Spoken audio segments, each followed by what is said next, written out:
चुकीच्या रस्त्याला कधी गुरु सोडत नाही, कारण गुरुने हात पकडलेला असतो.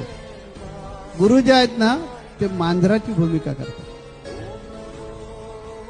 जे सद्गुरू आहेत ते मांजराची भूमिका करतात आणि गुरु जे आहे ते माकडीनीची भूमिका करतात. जी मांजरीण असते तिचं बारकाईने निरीक्षण करा, ती आपल्या पोराला इथेच पकडते, तोंडात धरते आणि घेऊन जाते.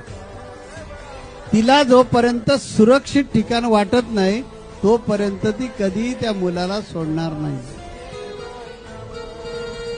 माकडीनीचं तसं नसतं. त्या माकडीनीच्या पिल्लाला आईच्या पोटाला पकडावं लागतं. ती उड्या मारते इकडून तिकडे तिकडून तिकडे, आणि उड्या मारता मारता कधी कधी ते पोर खाली पडतं आणि मरून जात. सद्गुरू आपल्या शिष्याचा कधी हात सोडत नाही. तो किती वाम मार्गाला जात असला